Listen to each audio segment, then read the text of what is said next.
Today we are venturing into the topic of women in technology, and it has to do with an essay written by a UW professor who claims we will never reach gender parity. What? Well, the article is called Why Women Don't Code. Professor Stuart Regis wrote it. It's pages long. It deals with everything from people with his views being silenced to why women choose careers that aren't tech related, in his view. Strong reactions to his comments, and we thought we'd have a discussion about it. So joining us now is the author of this book, The Diversity Advantage, Fixing Gender Inequality in the Workplace. Ruchika Tulshyan, thank you so much for joining us. Thank you for having me. What was your reaction when you read this essay? Honestly, I was baffled. I thought we were past this topic after the entire Google James Damore fiasco. I was baffled because there's really no science to support that men and women are so different biologically, and I'm sure we'll talk much more in detail about the way we've been socialized to be different.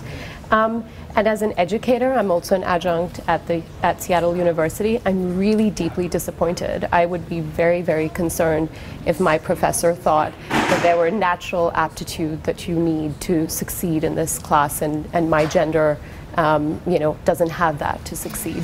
And he pointed in this essay, or I shouldn't say essay, but this paper in the National Academy of Science that we've seen women make progress.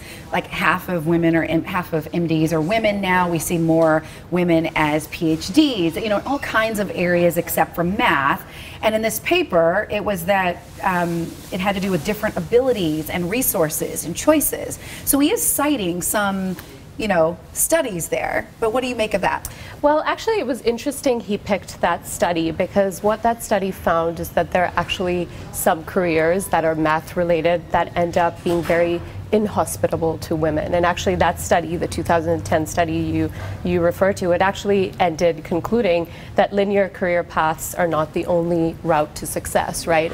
And workplaces and industries need to change to ensure that they support women and understand that the pressures and the way that women have been socialized to be, for example, caregivers is very different from the way men are. Okay. And there's no such thing as a natural ability that women have that men don't have, or vice versa. Right. For those of us who aren't in the tech world, or we don't know anyone in that area, what are some of the stories you hear from women in terms of the environment? What's the problem as you see it? Oh, goodness, it's nonstop. Do we not have enough time? I don't know. We don't have enough time, but the reality is there are barriers to recruitment, and there was a great article, I think it was in Wired a couple of months ago, about how many of these recruiting booths that are created for women in technology, or to attract people into technology, are very hostile to women. So they'll only have women talk about women in technology, for example. Mm-hmm. It won't be about the actual work you're doing, the actual products that you're building. Lack of paid maternity leave, or a culture that actually even if you do have a generous paid maternity leave, a culture that says that this isn't the right thing to do, and if you do this, you could get demoted. Mm-hmm. Right at the top, lack of role models, lack of networking opportunities. Literally, the list is endless, and that compounds if you're a woman of color, which is something that I'm particularly interested in looking at. I know we're just about out of time, but I have to ask this, because I think part of this is a speech discussion too, because some feel like we shouldn't be. Later on, we are going to have the UW professor on the show, and I know some people are like, why are you giving this professor a platform? And even he talks about being silenced when you have different ideas. Where's the line for you in terms of, okay, we want to have variety of ideas, but you're saying, hey, these are harmful, we shouldn't be hearing them? It's very harmful. If I was an 18-year-old student choosing to study computer science and my professor wrote this out, I'd be very disappointed, very alarmed. I'll give you a quick example. I loved physics in high school, and I was very, very good at it, and I had a sexist and racist professor who always told all the women, and I've checked back now with women who actually have PhDs, who were in my class back in the day, who actually said, you're right, this professor was very, very unsupportive, and to a large extent that turned me away from a subject I loved. Okay, well, thank you so much, Ruchika Tulshyan, for joining us, author of The Diversity Advantage. This is just the beginning of a discussion. There's so much to talk about, but thank you for stopping by Take 5. Thank you. We featured him on the show just 3 years ago, well, not on this show, but on King 5, a UW professor known for baking hundreds of homemade chocolate chip cookies for his students. And now there are people who think he should be fired. It is because of an essay he wrote called Why Women don't code. If you missed the beginning of the show, we've been talking about Professor Stuart Regis's assertions in that essay.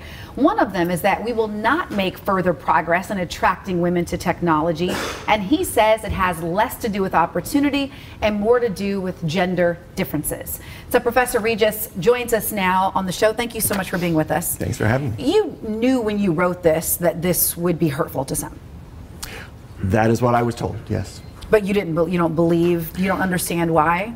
I do understand why, but I think there are important issues here. I think that the anger over this issue is causing people to have a very negative, a story, that there's a lot of oppression going on. And I think that story is going to make it even harder for us to make progress on women in computer science. So you don't believe there's oppression happening? No, I do believe that there's oppression, but I believe that the more significant factor today is choices that people are making. I think that women are not choosing to do computer science. I think they're able to do it, but I think they're choosing other careers that they would prefer. And that question is why. But let's first get to, because I'm sure you've seen the reaction on social media. And look, here on the show, we do want to have thoughtful discussions. I'm going into this with an open mind to hear what you have to say, even though some people felt like, hey, we shouldn't give you a platform. I mean, some people felt that way.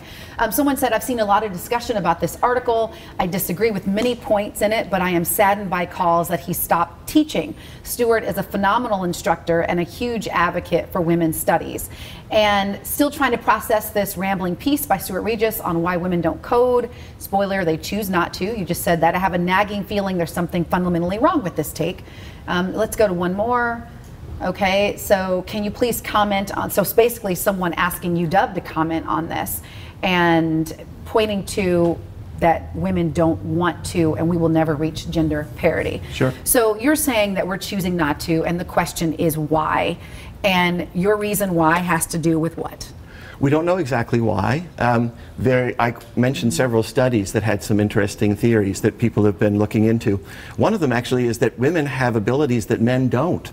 So one of the studies that I talked about showed that people who have high math ability and also high verbal ability tend not to go into STEM disciplines. And that's disproportionately women. So, I mean, it's not necessarily that women are less capable. It could be that women have capabilities men don't have. Yeah. And that leads them to have more career options than they would otherwise. Yeah. And just so that our viewers have context as they listen to your take on some of this, you worked at Stanford for a bit. You were fired from Stanford because you were trying to make a point about the war on drugs. That is and true. You knew that could happen.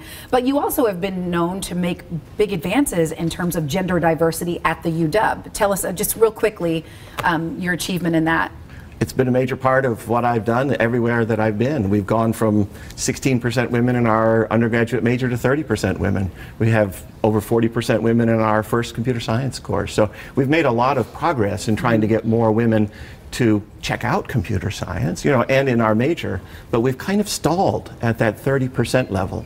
And what I'm writing about is that I think that we've reached a point where now it's more a matter of choices, and I think women are just not choosing. Yeah, but I have to say, when we saw this one article, we've had the computer science majors drop from 1984 to 2014. In this particular study, it's saying because we're not, if they showed that if girls aren't exposed to it and encouraged by it in middle school, then they aren't going to get there. Why not put your focus there in terms of how women or girls are socialized early on?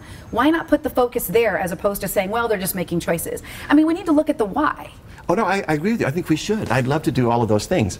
But I feel that this insistence that we get to 50-50 men, women, and that until we've reached 50-50, there must be oppression. I think that's a very dangerous idea to have. And I think it's leading us to do things that are not good for the movement. I think that, well, I could be wrong. I'd love to be proved wrong. I'd love for us to become 50-50. I just, I gave my honest opinion that I don't think it's going to happen. That's another aspect of this, is that you said it yourself. People said you shouldn't give me a platform. People aren't supposed to say what I'm saying.